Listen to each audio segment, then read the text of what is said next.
an emergency, an impromptu episode of Weber State Weekly's football show. We're a member of the Big Sky Podcast Network. I'm your host, Colby Peterson. On the show, Sean Lewis joining us to talk a little bit about some groundbreaking news. Let's flash those dubs, folks. I got to get mine up here. But yeah, we got some groundbreaking news yesterday, Sean, that the day we feared had finally come. It was a day we feared, wasn't it? Yeah, we talked a lot about it over the years, and then it finally came. Yeah. So congrats to one Jay Hill leaving on his own terms, which I think is 100%. great. And watching that video message, there's not many coaches that leave a goodbye message for the former fan base as they walk out the door. And whoever, whether that was his idea or whether that was somebody in the SID's office that did that, classy move by Jay Hill to give us that goodbye message to all Wildcat fans. Yeah. So, folks, you don't know, yesterday it was announced that after 9 seasons, head coach Jay Hill would be moving on from Weber State. The day we feared had finally come. Jay had taken an opportunity down at Brigham Young, and so he became assistant head coach and defensive coordinator down for Kalani Sitake and his crew down there. So, big congrats to Jay Hill and his family. Obviously a big pay bump, but also an opportunity for Jay Hill to play in the Big 12 now and really show his quality. We all know the quality of Coach Hill's defenses over the years. And so, yeah, man, the day finally came. And I agree, Sean. I really enjoyed that message. It was a nice kind of close to an all-time great career. I mean, Coach Hill leaving as the all-time winningest head coach in football at Weber State University. Talking to some folks, that a phrase came up like Coach Hill is on Mount Rushmore, on Weber State Mount Rushmore. And I don't think anybody can disagree with that. Build the statue is what I've been saying for 2 days. Build the statue, man.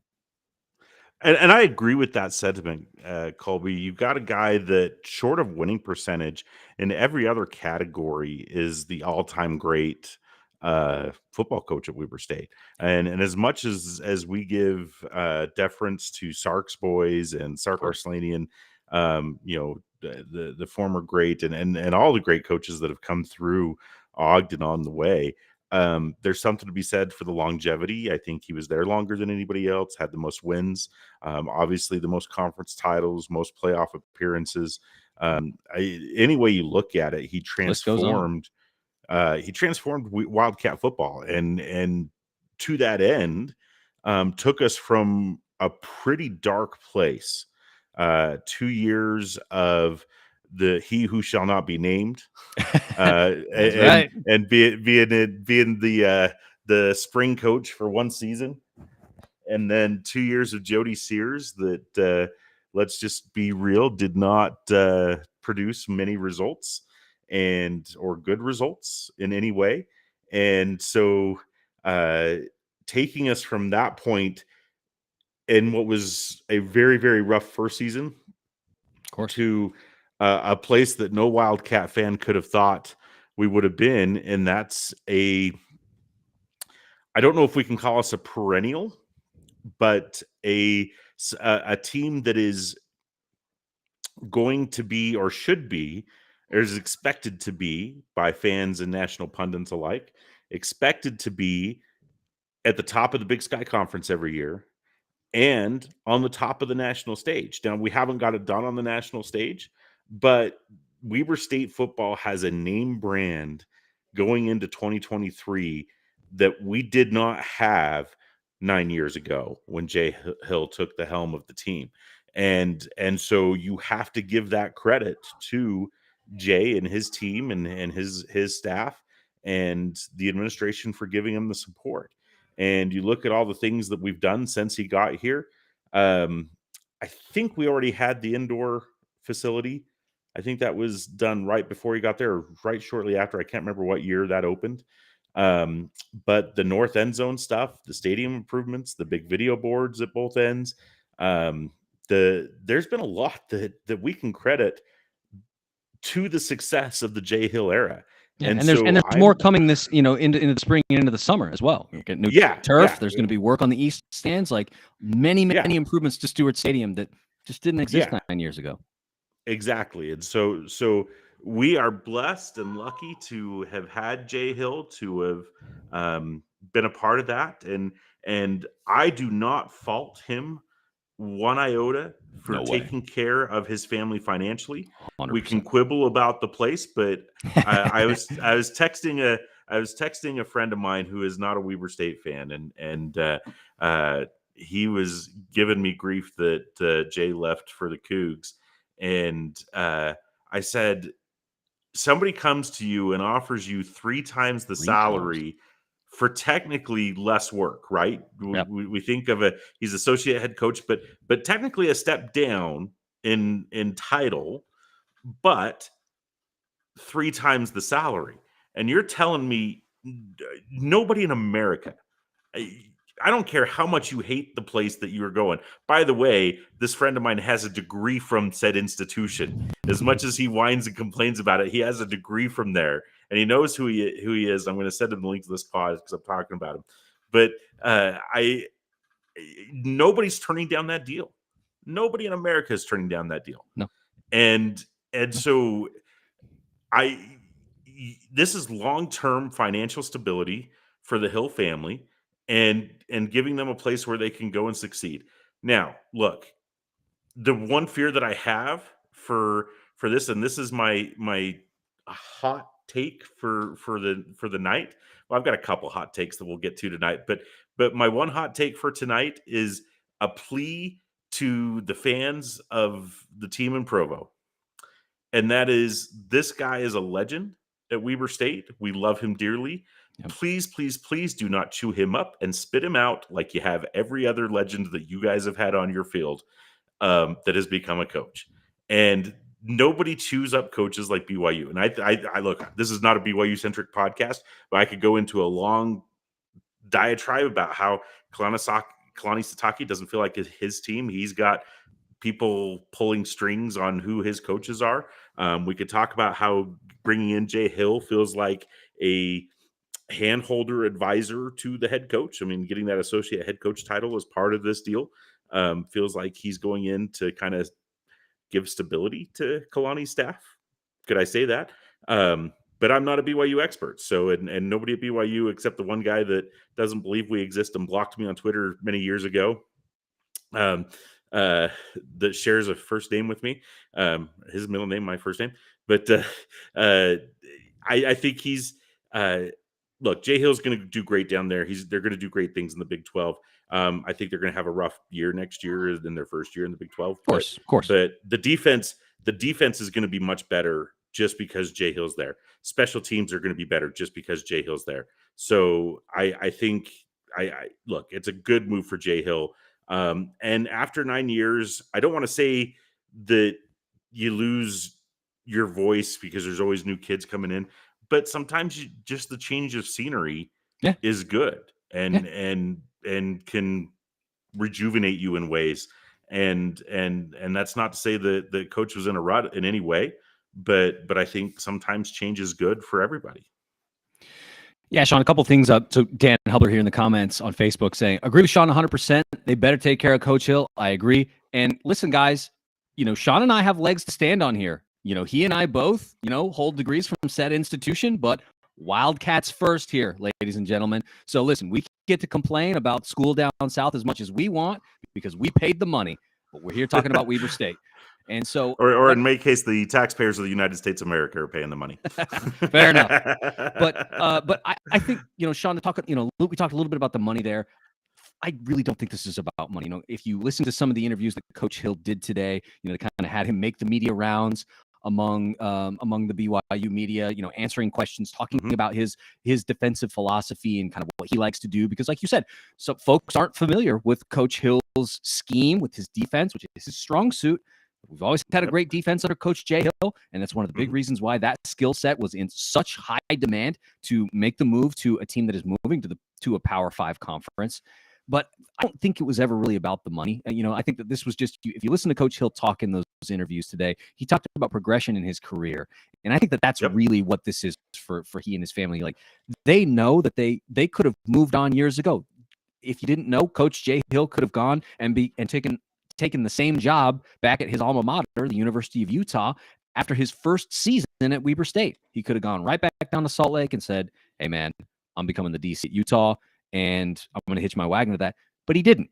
He chose to stay in Ogden. He wanted to learn some things about himself, and he wanted to build a program. And that's exactly what he's obviously, his skill set commands a certain pay range, and he's taking advantage of that. But I don't think it was ever really about money. I think for Coach Hill, it was more about learning and now feeling like he's ready to take that next step in his career. Because also keep in mind that like Coach Hill's not very old, guys. Like he's a pretty young guy, and so he's got a lot of growth ahead of him and a lot of opportunity. Well, and to your point there, Colby, where it's not all about the money, and I agree with you on that.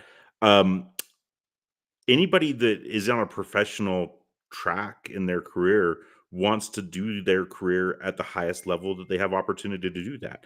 And BYU joining the Big 12, no offense to our friends around the west of the Big Sky, but the Big 12 is a bigger stage. And no one's going to dispute that, right? And he's going to see if his schemes work on the biggest stage. And one of the points I want to make about this transition and just the success of him as a defensive coach and play caller, he was defensive coordinator, I think it was for 8 of the 9 years, 7 of the 9 years. Yeah. Was it only 6? I think it was 6 of the 9 is what a newspaper article said. Okay, fair. But defensive coordinator for the vast majority of his time here in Ogden. Think of all the complaints that we have had about Weber State's football team over the last 9 years. How many of them are defensive and how many are offensive? The defense has been the rock and the stability of the Wildcats over the last decade. And I think personally, I think that personally, Coach Hill Coach Hill comes in and he, like you said, Sean, he sets the defense up as the hallmark of what Wildcat football is. And if you watched Big Sky football in the early 2000s, in the 2000s and into the early 2010s, it necessarily had a lot of strong defenses, right? Like it wasn't necessarily known for that. Coach Hill comes in and implements his system.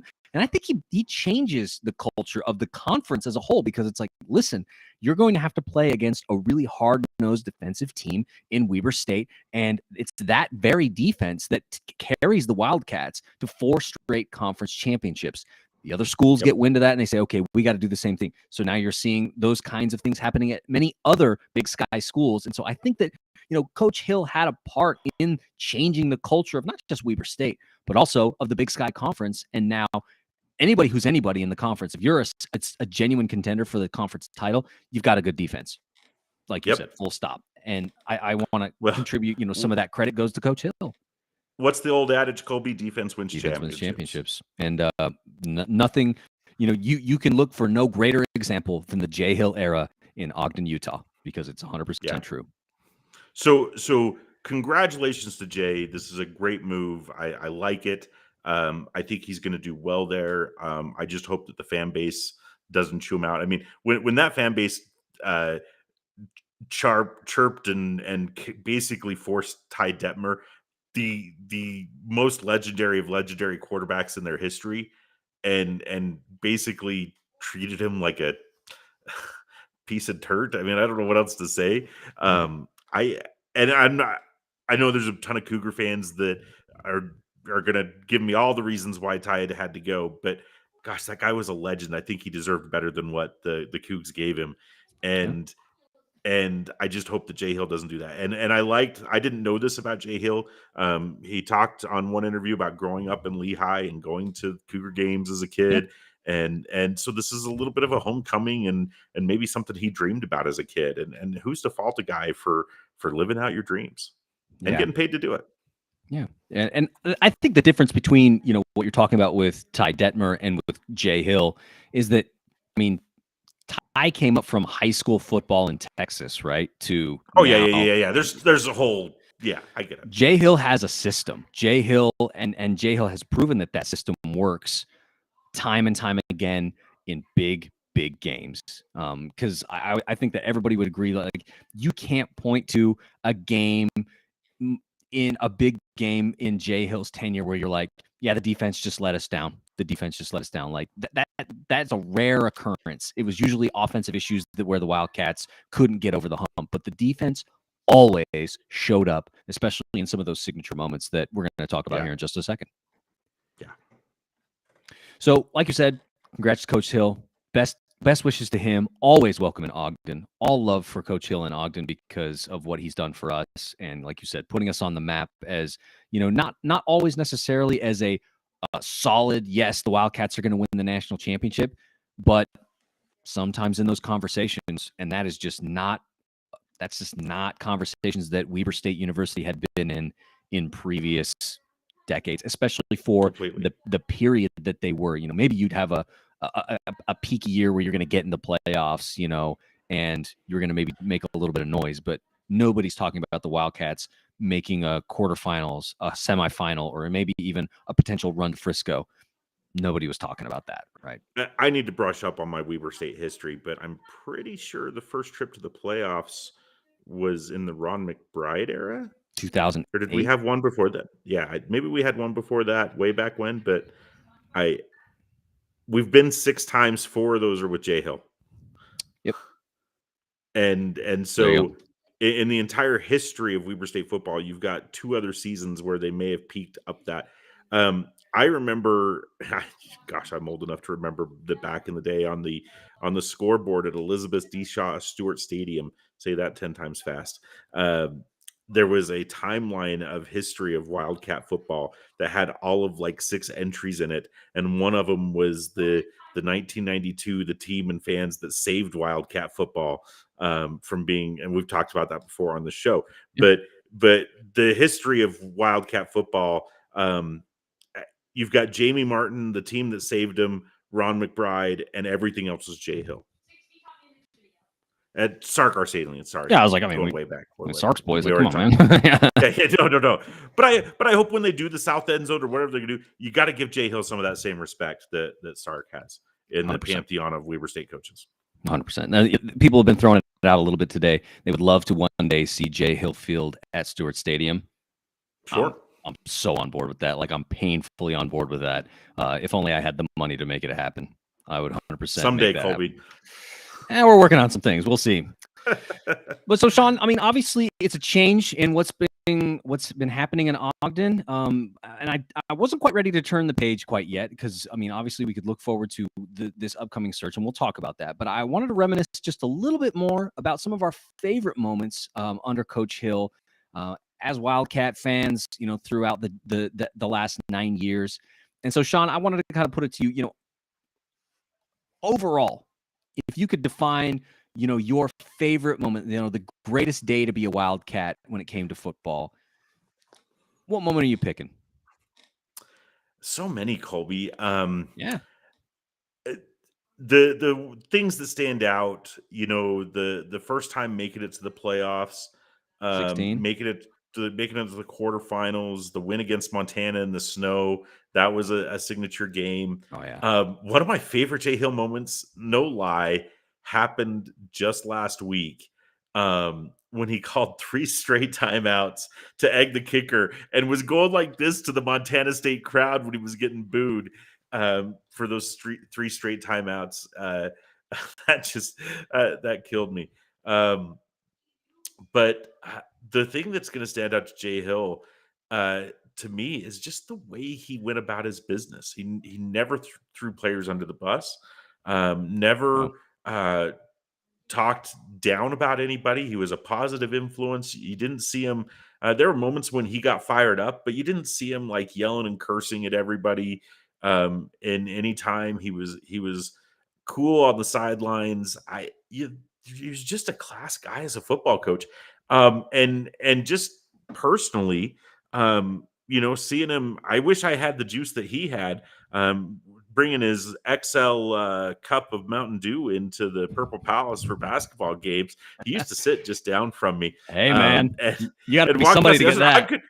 I couldn't bring that into the arena. And I'm like, man, that's some juice if you could do that. Yeah, that's right. And so just seeing that, but when seeing him come up the aisle, I stopped him a couple of times, hey coach, great game last week, or, talked to him, tried to get him to come on the show a couple of times. But just, he was always classy to me. And what more can you say to somebody that just treats you with kindness? And so, Yeah. so that was great. Yeah. I think for So me, those are my moments. Back to your question. yeah, I think for me, I only met Coach one time, and it was at a Raptors game, actually, of all places. And I was like, dude, it's Jay Hill. Like, the guy that's like, oh, I need to go talk to a celebrity, because like, Sure. let's be real, Sure. Coach Hill's a celebrity in Ogden, man. Like, Yeah, he's the legend. guy. And so, like, I was like, I'm gonna go say what's up to him.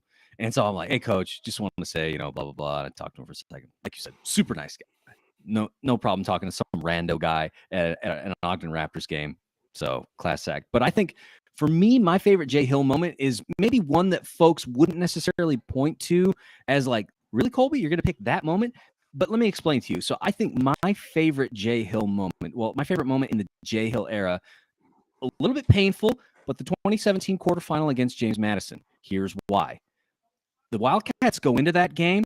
A lot of people think they didn't have a chance. They had, absolutely handled Southern Utah in the second round down in Cedar City. That's a legendary game. That was the game that we broke the Birds because they were trash ever since. And then the Wildcats get the chance to go to Harrisonburg for the first time. It's the first time we ever faced JMU, right? And JMU is, I think, the reigning national champions at the time. And so everybody thought the Wildcats are going to get racked in this game. Harrisonburg is a tough place to play, folks. We know that, right? We played them again there in 2019. And it didn't go so well in the semifinals.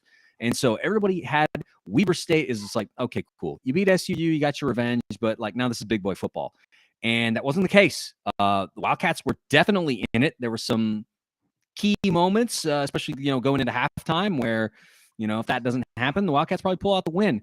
But obviously, if you know that game, the pain comes where the Dukes kick a last-minute field goal and they eliminate the Wildcats in the quarters and they move on. They end up going to the national championship that year.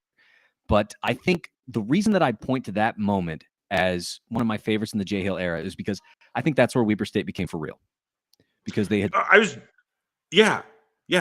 Go ahead. Finish your thoughts. Because they had hosted Western Illinois, a Missouri Valley Football Conference team in the first round, the first home playoff game in Wildcat history, and they handle business. Then they get their chance. Okay, now we're going to get revenge on the Birds. And there was a lot of chirping, guys. There was a lot of chirping on Twitter that day, and it was awful quiet when the game was said and done on Twitter that night from Birds fans. And I can't tell you how good that felt. But then it was like, all right, we're playing with house money, right? And the way that the Wildcats played in that JMU game, it was like, yeah, this program had gone to the next level where it was like, yes, we can genuinely talk about being a top 4, top 5 team in the country because we just hung with the reigning national champion. I was going to say, I think that's the game where nationally, that's the game that gives us a brand as a contender in national FCS land. And I remember that game because I wasn't paying very close attention to it because I was sitting at Vivint Arena ready to listen to a concert. I won't name the band because I don't want to get ridiculed online, but it was a holiday concert, and I was sitting in my seat, and I've got my wife and I'm pretty sure my mother-in-law next to me, and I've got the game on my phone, watching it literally as the concert is starting, and I'm watching this last field goal trying to go. Kind of ruined my whole night. The concert was not as enjoyable after that, but that's where I was for that game, and I'll never forget that. Another cool thing that happened with that game was that I think that the university rented out a theater down at the Junction, and I believe so. Yeah, folks watched the game in a theater. Like, that was the first time anything like that had happened, right? It was like, you're going to rent a whole freaking theater, and people are going to show up to watch this game, and they did, and it was just like, man, just so much changed because of that game. And then, of course, the Wildcats host the quarterfinals for the next 2 seasons, right? Like, just incredible. Like, that sets them up to be something. Yeah, and I hope that momentum can continue. And Jay's talked about that. He wanted to set up the program as something that could be sustainable and continue on. And I'm going to transition here, Colby, because I know we don't want to go too long tonight, but that's the ultimate question right now: is the program sustainable? And I think the hot take here is this coaching decision that the Weber State administration is going to make. And I say administration because I don't think it's just Tim Crumpton's decision. Sure. I think Norm Tarbox is involved. I think Brad Mortensen is involved. Yeah. I think there's a couple other people. And I'm going to say that this is this is a turning point, fork in the road for Weber State football. And this next coach, and you never want to be the guy that follows the guy, right? But Unless you're following Jody Sears, and here's why. Jody Sears is good luck Chuck. After 2 times now, he leaves Weber State, we get Jay Hill. Boom, success through the roof. Goes to Sac State, gets fired. They get Troy Taylor. Boom, success through the roof. All I'm saying. So if you're following Jody Sears, you're probably in pretty good shape. But he's not the legend. You never want to follow a legend. No. Yeah, you never want to follow a legend. And so I think we're at a fork in the road for Wildcat football. And I have expressed this to members of the school administration and said specifically, you guys have got to get this one right. Sure. Because I think they do. But they've got to get this one right, because if they don't get this right, we're right back to 2-win Jody Sears. And getting out of that hole is a 10-year process. Well, and so I don't know if it's 10 years. It can be. You see Coach Hill and his progression over time, but like it's a multi-year process if you go back to those depths, right? Yeah, and I think that's what we're seeing. We're not. That's the decision though, Colby, is we've got to do that. Now, a lot of people online talking about a recent hire at another sport of Weber State that doesn't seem to be going well early in their season, right? And are there parallels there? Yeah, it's a little bit rough. I watched the game last night. So did 11 points in the first half. That wasn't so great. But the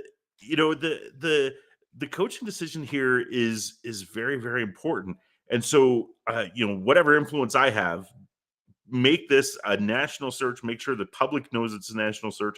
My fear when I heard this news was that they were going to have the same thing when Randy Ray left, that they were going to come in and say, we're going to do an internal hire. Here's our guy. Now, I am on the record. I'm going to put this out there. The next coach of Weber State football may already be on staff. Sure. That may be. Maybe. But go out and see the interest and see who can come. And this is why, right? Look at what happened at the University of Utah. You get a fiery coach like Urban Meyer come in. Now, Urban Meyer's got a lot of problems and a lot of things, and I don't want to go down that road. But good things happened in his tenure at Utah, right? 2 years at Utah, transformed that program, took it from where Ron McBride, who was a victim of his own success, got fired because he wasn't living up to the standards that he had set for himself before he came to Weber State. And then you get 2 years of Urban Meyer that elevated the program, and Kyle Whittingham has done nothing but maintain that. We need the Kyle Whittingham coach, right? We need the guy that's going to come in and maintain the success, or the guy like Urban Meyer who's going to take the success we've had and take us to the next level. Yeah, because we talked about the brand, right? And about how like the Wildcat football is now a national brand. Like I listen to national FCS shows. Like you guys have probably had Zach from the Blue Bloods here on Weber State Weekly not long ago. Zach is a guy who lives in Alabama and covers a lot of HBCU, some SWAC football, spends a lot of time, but also talks national FCS picture. And that's a guy who has never been to Ogden, but talks about Weber State because Weber State is a player on the national stage in FCS football. And so it's like we've made that transition to big boy football now. And so that means you have to treat the search like big boy football, and it should be treated. And the announcement has come out that it will be a national search. We'll see exactly what that means and the kinds of candidates that flow in. But there's also been some, throwing out of names, and most of those names are names that are kind of close to the program, right? So Brent Wainsgard's here in the chat. Brent asking, do we know if Coach Swan would be interested in returning? That's a name that has, I think, been really strong amongst the fan base. We put out some polls the day of that we got the news that it was official that Coach Hill was making the move down to Provo. And so we said, hey, who do you think would be the next head coach at Weber State? And so we put in a lot of names out there. Coach Swan won those polls in every single medium that we put it in, whether that was on Facebook in our Facebook group, whether that was on Twitter or on Instagram stories. And so a lot of fans feel really strongly that Coach Swan, could be a guy. But I think that the difficult thing there is we don't know if he has interest. And also it's probably a pay cut for him to come. And now that's not to say he wouldn't do it. Coach Hill did that exact thing when he came from Salt Lake to come and take on Weber State. And so, and so it just reinforces my point earlier, right? It's not about money for Coach Hill, because if it was, he would have been gone a long time ago because he took a pay cut to come to Ogden. Yeah. He stayed here because he believed. And so I don't know if that's as important to Coach Swan. So we don't know, Brent. We don't know if Coach Swan is interested. But among the fan base so far, that's the name that I think has percolated to the top the most as, hey, we'd like to see that guy. But I'm with you, Sean. I want to see who flows in because we see the hire of Coach Mickey Mental this season, a guy who had spent his whole career in the state of Ohio, right? Then all of a sudden, D3 Ohio, D3, and comes out and says, you know what? Hey, I'm gonna come and I'm gonna come out to the West and I'm gonna run, the offensive scheme that I run. And folks, we've talked about the growth of the offense this season. Were there times where things, faltered? Sure. But it's the first year. Just chill. We talked about the growth in a lot of players, especially the quarterback play this year, right? That we saw major growth with Bronson Barron's game. Took really good care of the ball. There were a lot of balls, interceptions that got, attributed to him that maybe shouldn't have been, right? Just because that's the way the stat works. But an outside hire like Coach Mental has come in and made a really big impact in his first year. I think that folks in Ogden have seen the value of not necessarily saying we're just going to go with somebody who has, is already in Ogden, or there is value in going out and finding guys and bringing them to Ogden and saying, hey, let's see what this guy can do. So we'll see how the national search goes. So here's a hot take, if you will. I believe that athletic directors, I've read this about athletic directors, they should have a list of coaches that are on their radar, right? At their desk that they call in a moment's notice. Do we think Tim Crumpton has that list? I don't know. That's a question. That's a question.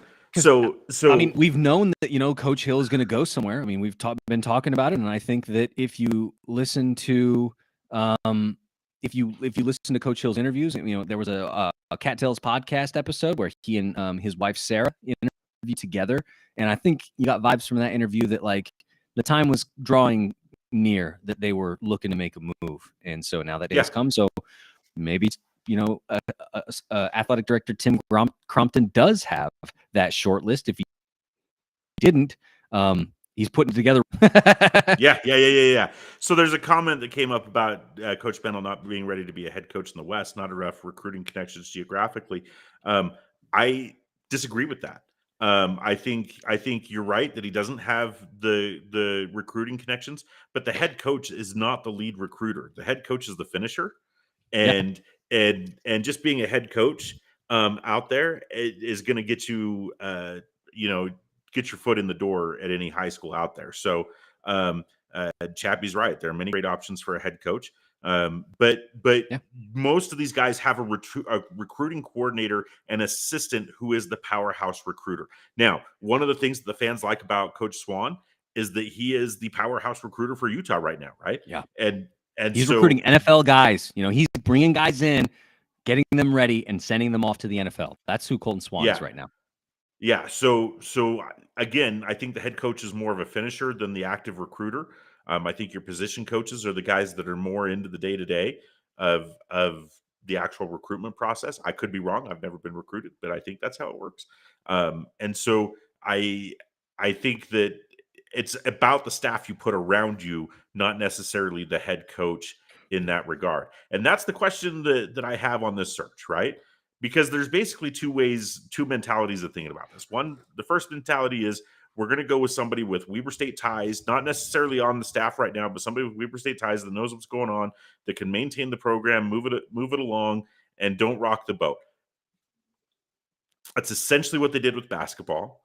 And I don't want to poop on that situation all night, but I think that what you're seeing in basketball is a reflection of that kind of mentality. The other mentality is blow the whole thing up. I think we want a hybrid. I think we want something where you want to come in and continue and maintain, keep it sustainable, but maybe bring in some fresh blood that can tweak, right? We're not looking for wholesale changes as a coach. We're looking for tweaks to get us to the next level. Yeah, because this is different than firing a coach and being like, listen, something's got to change. This is a completely different situation where you've got this base. Coach Hill feels it's self-sustaining. That's what he said in his interviews. And so you don't want to just throw the baby out with the bathwater, maybe make some tweaks around because what we have is working. The Wildcats are competitive. I think the Wildcats are a quarterfinals team this year. unfortunately, the draw was such that you ran into a team that's an honest to goodness contender in the Montana State Bobcats. And so, it was a second round exit. It easily could have been a quarterfinals exit, but just the draw was what it was.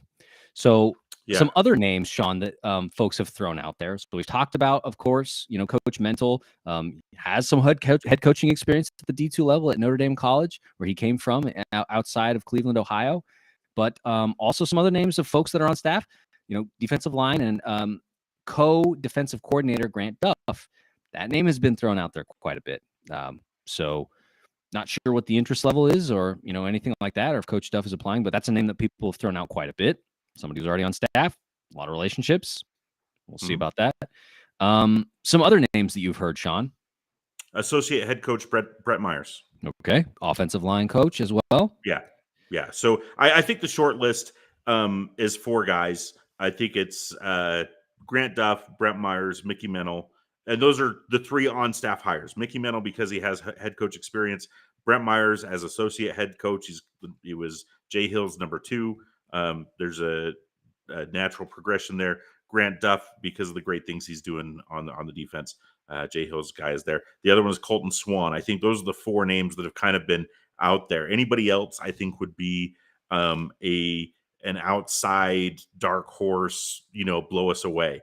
But you never know who's going to have interest in this job, right? That's true. It's like we said, it's a national brand now. Coach Mickey Mental, out of that was nowhere, exactly going to be my point. Nobody in Ogden. I guarantee you, there's not one person in Ogden who knew who Mickey Mental was before he showed up at our doorstep. Nope. And we all had to Google the name and say, who the crap is that? 100%. Right? So who knows whose agent is putting calls into the Weber State administration right now, or if they've hired a search firm, has put out feelers to the search firm. I want to throw this out there, and it's not a name. Fessy Satake is another name that's been out there that I missed. Former offensive coordinator at Weber, now down at Brigham Young. Yeah. So here's the thing that I think needs to happen for a coach, and again, I'm no expert.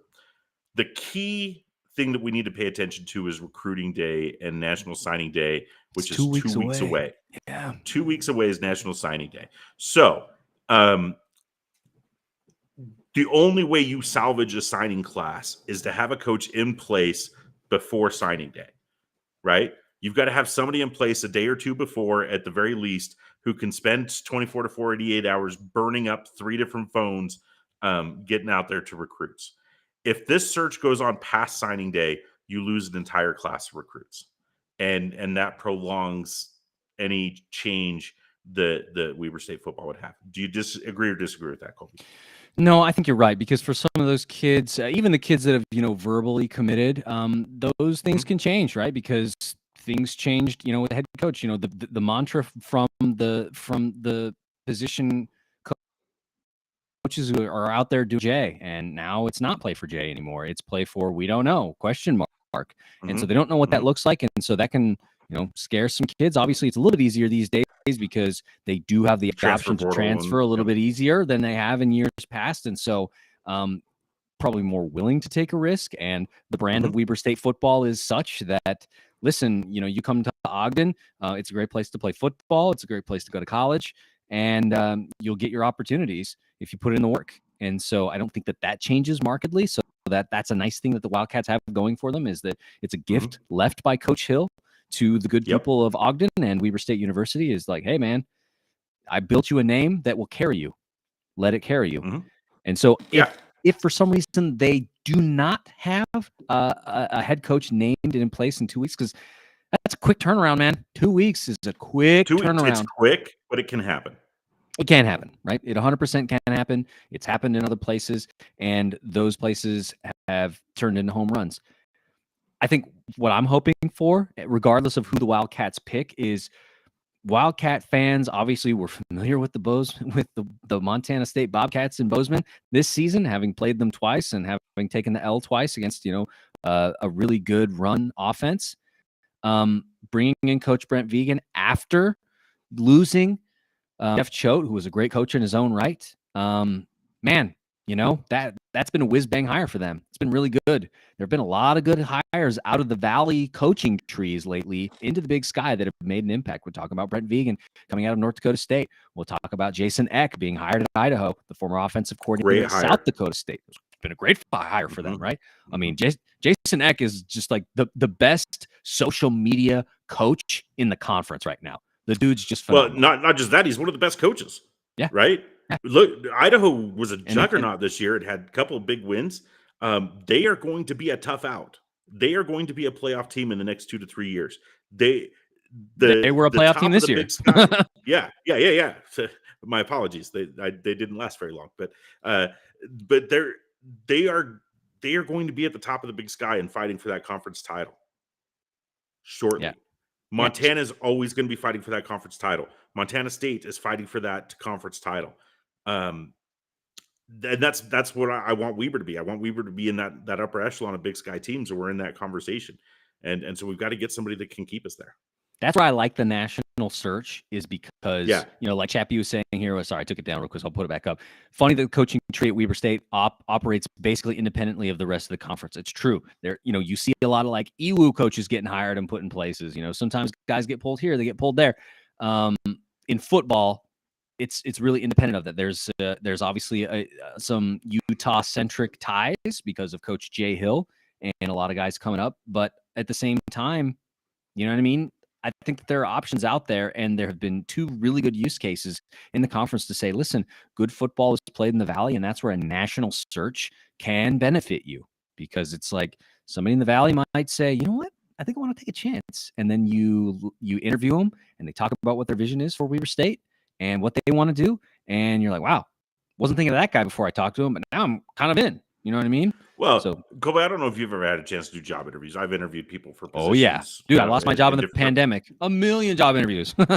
Well, not being the interviewee, but being the interviewer. Oh, right? Asking the questions. Yeah. And asking the questions. And so when you're in that, I can't tell you how many times I've been on an interview panel, and you look at the resumes coming in, and you're like, okay, I think we're going to like these 2 people or these 3 people. And then there's somebody whose resume doesn't shine, but comes in and just blows you away with their preparation and what they're going to be and their personality and their fit, right? And so that's the thing is you don't know who's applying for this job. We are not going to get a public list of candidates, right? We're not going to have a come meet the candidate night where fans get to go to Ogden and sit in the Purple Palace or the ballrooms at the Union Building and say, hey, let's hire this guy. We don't get that kind of say, right? But we could talk about the qualities we want to do. And I think the administration is very aware of this because they've seen the difference that having a quality football program on a national stage. I don't have the numbers. I wish I did. I'd love to see what has happened with Weber's enrollment in the last 4 or 5 years as we've won conference titles and been a player on the national stage. We're not winning a basketball national championship, but there's quantitative results about how schools that have athletic success get an increase of applications following that athletic success. And I would love to see if the demographics of our school have bumped any from the success that Jay Hill has brought us. Yeah, I mean, it'd be tough to quantify because obviously, you'd have to correlate. But overall, yeah, like you said, the brand is now out there more than it was before. Wildcats, yesterday was the anniversary of the Maine game. I shudder at that because it was a cold game and we lost. But that was the only game on in the country that night. Weber State and Maine on ESPN2. That was it. Yeah. And so that kind of stuff, and like you said earlier, Sean, the investment in facilities, that comes with success on the football field. Do you think that if Coach Jay Hill comes in and stinks for 4 seasons, that we have a north entrance? No. Donor money doesn't flow in because it's like invest in some losing team. It's much easier to invest in a winner. So there is a vested interest in finding the next step and continuing that winning tradition at Weber State because it's made a world of difference for facilities and for the brand of the university. Yeah. And to that point, I'm going to put out my request to athletics right now. I would like to bring back the RC Willie best seats in the house and put those on the patio outside. Put them on the balcony. Office. Yeah. Put them on the balcony. That would be an awesome place to watch a football game from a recliner. That's all I'm going to say. And I would pay big money for those season tickets. Oh man, I don't blame you. Those would be amazing seats if they put them up there on the balcony of the north entrance. Incredible. Yeah, it'd be awesome. Best seat in the house. Well, Sean, also, could I, as long as we're talking about athletics facilities and stuff, rumors of new turf coming to Stewart Stadium next year. Yep, that's what I'm hearing. I want it. I know they've probably already put the order in. I would love to see a design contest for the field. Now, I don't want purple grass. No purple turf. We're not doing that. The NCAA won't let you, right? Yeah, we're not doing that gimmick. Well, we ain't doing that anyway. But the block letters Weber State in the middle of the field. One of the biggest mistakes athletics made 14 years ago. They knew they were getting a new logo. They put in new turf, but they didn't want to reveal the new logo, or it wasn't done yet. So they put some weird hodgepodge of stuff. Put the freaking logo on the field. Get us a field that actually looks and feels like the branding that we're trying to do. Have a design contest. I think it'd be great. Go W. So that's what I was going to say. It's like, okay, you're gonna put the logo in the middle of the field. Is it the Tom and Jerry, or is it the Go W? Right here. That's the one. I think we're in agreement on what it should be, but we'll see what happens. Yeah. So, Sean, final thoughts here on Coach Jay Hill ending his 9-year tenure as head coach at Weber State, moving on to greener pastures, and now a little bit of uncertainty in Ogden. But final thoughts. Prayers going out to Brad Mortensen, Norm Tarbox, and Tim Crompton. 100%. Whatever influence that a higher power, Allah, God, whatever, whoever you believe in, let's make sure we get those good vibes to those guys that they get this higher right, because my personal enjoyment of Weber State football is going to go up or down based on who the next coach is and the results we see on the field. And I hope that we need to have an excellent new coach. And new coaches always bring new excitement. I'm excited to watch Wildcat football. And it'll be interesting to see where they go with this. And I'm glad they just didn't announce the new coach the day they announced Jay was leaving. Me too. Very happy about that. I think final thoughts from me, Sean. I think that you're right. That the group that you just talked about in administration at the university, they know that they've got to get it right, and so there will be some due diligence. They're going to do everything they can to get it right, because, like we said, the success of the football team has really been a boon for the school, and it's been good overall, not just for the school but also for, I think, the community. When you talk to folks and it's like, wait, Weber State won 4 straight conference championships? Yeah, that's right, 4 of them. Boom, boom, boom, boom. And take that, Sacramento State. Yeah. Those freaking guys. But I think that overall they understand that. They know that. And so there's going to be a lot of attention put to this. And also for me, I feel personally a little bit spoiled because, when I was a student at Weber doing my associate's degree from 2009 to 2011, I didn't have time to watch, football or basketball. And so I didn't watch sports. And so I come into it later, starting with my employment at the university in 2015, the very beginning of the Jay Hill era. And that's all I know for Weber State football really is the Jay Hill era. So for me, it's like, yeah, of course, I want to keep the good times going. I don't want to go back to the dark days of the late 90s and the early 2000s. So let me put it to you this way, right? We just witnessed the best 8-year stretch, and I'm purposefully leaving off Jay Hill's first year. We just witnessed the best 8-year stretch in the history of Wildcat football. Yes. That is the good old days, kids. We just lived them. Now, I hope that we've got something better, but no matter what happens from yesterday on, no matter what happens, we've got 8 years of quality memories from Wildcat football and one man to thank for it. And good on you, Jay Hill. I appreciate you, because I was truly excited for 8 years to attend every football game, which was not the case previous. Yeah, because you know why? Nearly every single game that the Wildcats played at Stewart Stadium, they were going to be in it. There were very few times where you knew that, like, man, we're just going to get beat. That didn't happen very often. Not very often. Now, obviously, you can point to a couple of national contenders that came to Stewart Stadium and knew it was going to be a tall order. But aside from some of those games, like, hey man, like we're going to be in this. Anybody can come to Stewart Stadium and they can try and take it. I remember one of my favorite things from a hype video from Coach Hill that Athletics put together is, I can't remember if it was right before one of the playoff games, but they had footage of Coach Hill in the locker room before one of the games, and he's talking to the team. He's pumping up the team, and I think it was the 2019 season because they were undefeated at Stewart Stadium that year. And he's like, we're, however many, like 7-0 on this field this year. Nobody comes in here and takes what's ours. And I feel like that mentality encapsulates the J Hill era at Weber State, and especially making Stewart Stadium a fortress and a difficult place to play, one of the most difficult in the country. Yeah, and like I say, when we talk about being excited about going to the stadium on game days, rarely left early. Rarely left early. Now I know there's somebody in the comments that's going to say, "Sean, I saw you leave early at the last home game, the playoff game." I'm like, I'm literally in the middle of moving my family in a snowstorm. So you give me credit for that one. But and I own that I left early on that one. But it was cold and snowy. And I'm old.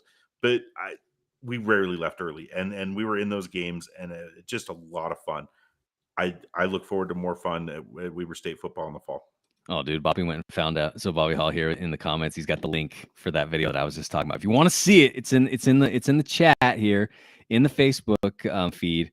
So check this video out on Facebook. You go through the comments. Bobby Hall's got you. Yeah, so thanks, Bobby. I'm glad we have a crack staff of research people in the fans in the comments that can bring that up on a moment's notice, because I couldn't Google it while we're talking right here. Yeah, like I said, just that video is like hype. To me as a fan, watching Coach Hill pump up the team, it was just like, yeah, like you said, Sean, I'm excited to be at Stewart Stadium, snow globe game, just all of it, man. Like, I'm ready to be here because I think we can win, and a lot of times we did. So, Sean, we'll put a button on it. The J Hill era ends. We'll see what the future brings, but wish Coach Hill and his family the best. Always welcome back in Ogden. All love for you folks in the O. Please, build the statue, and let's go Wildcats. So, Sean, we'll wrap it up like we always do, man. Weber State. Great. Go Wildcats.